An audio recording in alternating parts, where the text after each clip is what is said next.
topic for this week is animal diseases and parasites.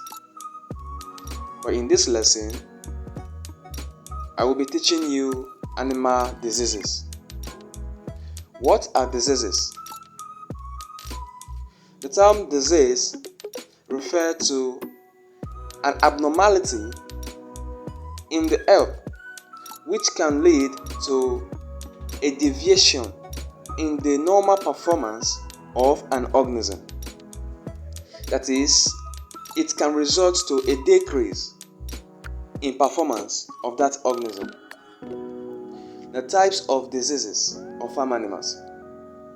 We shall be considering quite some types of diseases, but before that, we shall be placing them into categories. Diseases in general can be classified according to their causes into pathogenic diseases, nutritional deficiency diseases, and diseases that can be caused by inanimate objects such as environments and chemicals.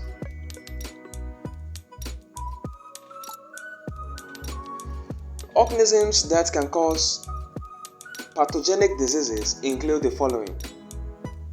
The first one is virus. The second is bacteria. Also, we have fungi, protozoans. Now, aside these four main types, there are other larger organisms such as tick, lice, worms that are also capable of causing diseases to farm animals. Nutritional deficiency diseases, another category. They are diseases that can be caused by lack, excess, or imbalance in nutrients. That is either the food supply to farm animals is inadequate or is too much in some particular nutrients, and this can cause abnormality, a deviation from normal health of the farm animals. Now, how does diseases get to farm animals? We're going to consider ways in which diseases can get to farm animals. That is, farm animals can get infected with diseases. And the first, which is one of the popular ones, is the dropping of feces of infected animals. Animals that are infected, when they drop feces, and these feces come in contact with healthy animals can be contacted in the process. Another one is contaminated feeds in water, then contact with infected animals themselves. They can also be contacted through air or by insect bites. Animals feeding trough or drinkers can also serve as means by which animals can be infected with diseases. Now, how do we identify a diseased or sick animal in the farm? The farm animal that is diseased or sick lives and behaves in a way that helps the farmer to identify it in the farm. It does not react like others do. The following are signs that helps in identifying a sick or diseased animal. The first one is the loss of appetite. This is a very common sign. The animal stops eating much. Now, persistent coughing, depending on the kind of disease. Then fever, also known as high temperature. That is, there tends to be an abnormally high temperature. Another is the watery or bad smelling blood-stained feces. This is not normal. When animals are producing this kind of signs or symptoms, the farmer should look into it. The inability to rise and sluggishness. Animal find it difficult to stand on its feet. There is also rough skin in the case of animals, or cough, or drooping tail or wings in the case of birds. Now, all these are signs that shows that an animal isn't healthy. There is discharge from the eyes, nostrils, mouth, or anus. This is also not normal. The farmer should look into it. Now, emaciation, that is, the animal keeps reducing in weight. And finally, death. All these are signs to look into. Now, Let's consider some diseases of farm animals. Earlier on, we talked about pathogenic diseases, that is, diseases caused by pathogens. And the first one we'll be considering among all these diseases are the viral diseases. And the first among the viral diseases is the foot and mouth disease. Now, this foot and mouth disease is caused by a virus. Of course, like I said, it's a viral disease. And the animals affected include cattle, sheep, and goats. Now, animals affected by this disease show the following symptoms. What are the signs that you can know that this animal is infected with foot and mouth disease? There are sores on feet, particularly the hoof, because it particularly affects ruminants. Then the lips also have sores, the tongue, cheek, and there is salivation, foaming, inability to eat, weakness, lameness, and death. Now, the animal can't stand on its feet. In most cases, there is salivation and the likes. All these are signs of foot and mouth disease. The animals that are particularly affected by this disease are cattle, like I said. This is a foot and mouth disease. An animal affected by foot and mouth disease. Now, the gums will be bleeding and the mouth will be foaming. That is foot and mouth disease. It particularly affects cattle. Now, this is the hoof. The hoof has sores, and this is particularly dangerous. If not well looked into and treated, the animals can lose their life. Animals infected by this disease are particularly cattle, and others include sheep and goats, but it is not as lethal, that is deadly, in the likes of sheep and goats as it is in cattle. If it's not well treated, this disease can result to death of several animals.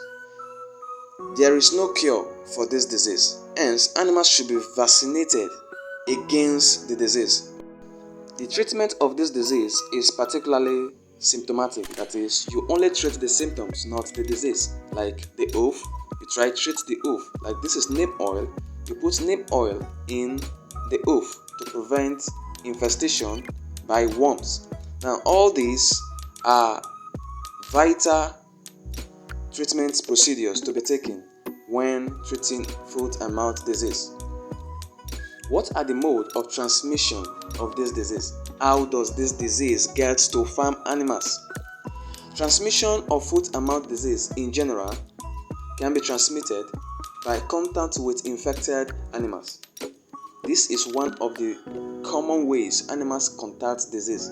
So, for the farmer to prevent this, animals that are infected with this disease should be separated from the rest to prevent further contamination of the head.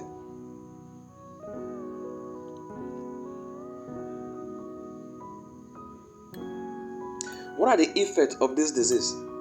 The animals that are infected by this particular disease, what happens to them? There is serious loss of animals through death.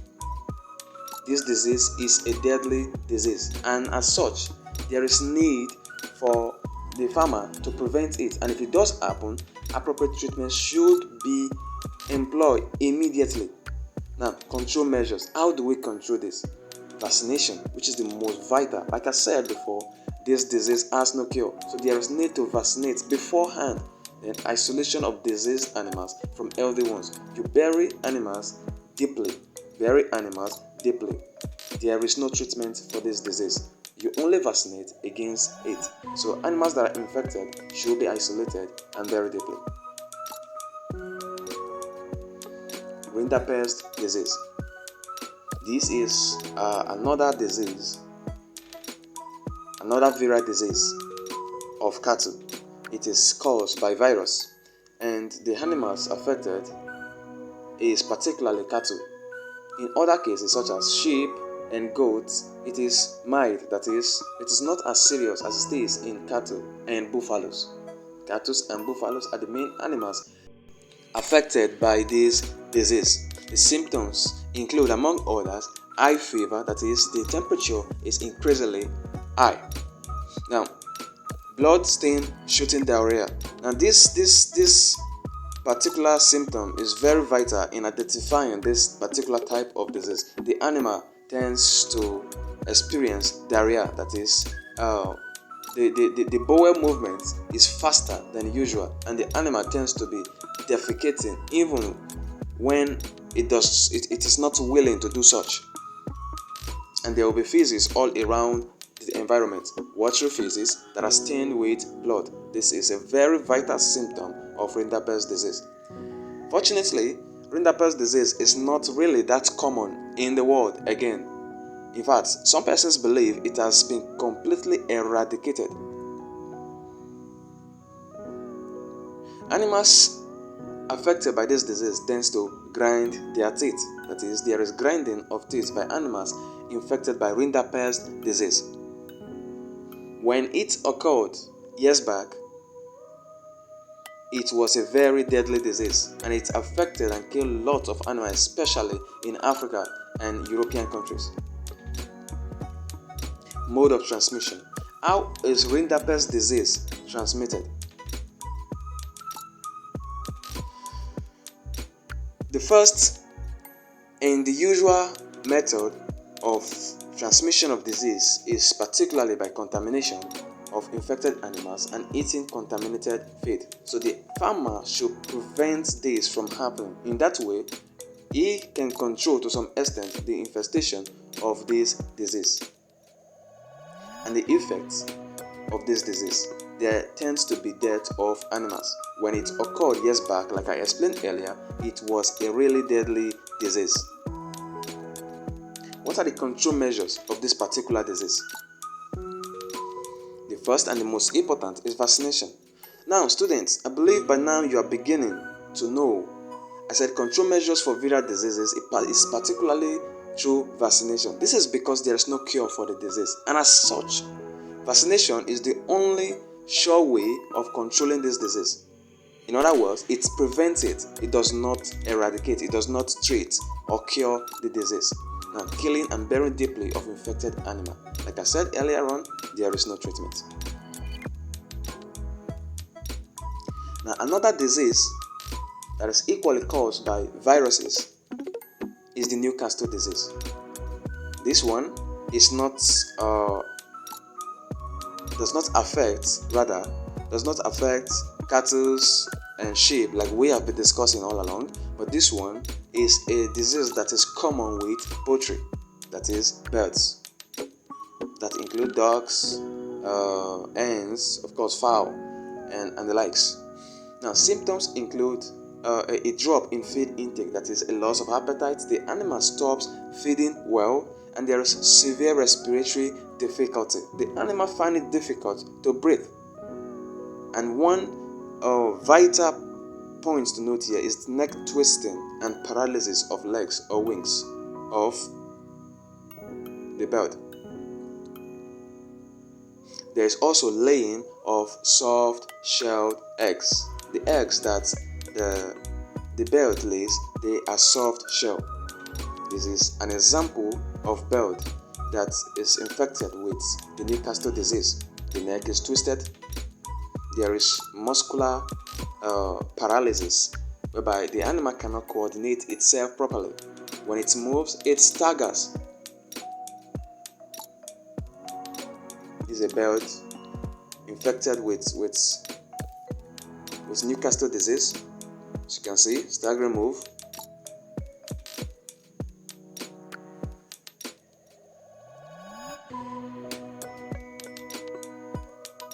There's twisting of neck and staggering while in motion. Now, these are soft shell or even shellless. That is, they have no shell. These are shellless eggs laid by layers that are infected with Newcastle disease. This is a very common symptom in layers that are infected with Newcastle disease. The eggs have no shell. They are not normal eggs. They have no shell because of this disease. Now, this is a fowl experiencing muscular tremor. because of that same disease, the Newcastle disease.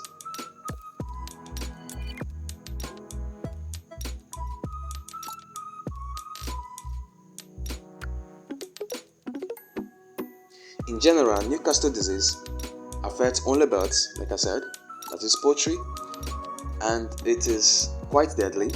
There is no treatment for such. Any viral disease, there is no treatment for it, except that there will be vaccination. So birds are usually vaccinated at different weeks.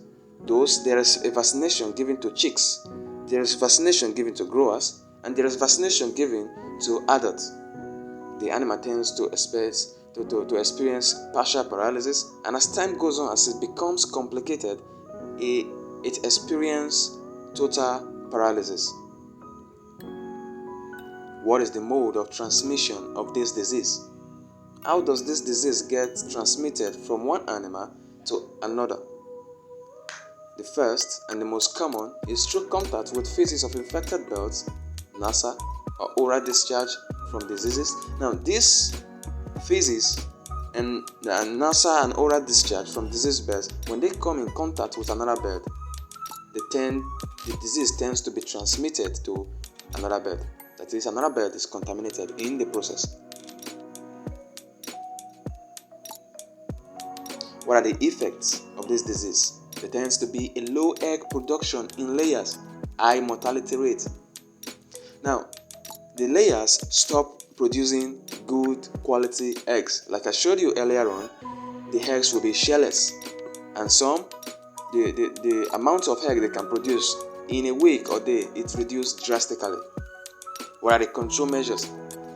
The farmer needs to carry out a routine vaccination with NCD, that is Newcastle disease vaccine, and he needs to practice good sanitary practices. Well, that was fun, I believe. I hope you enjoyed this lesson, and if you did, well, I'll see you in my next class. Next class will be a continuation of this topic. We'll be exploring other diseases of farm animals, particularly bacteria and protozoan disease. For now, goodbye and have a nice day.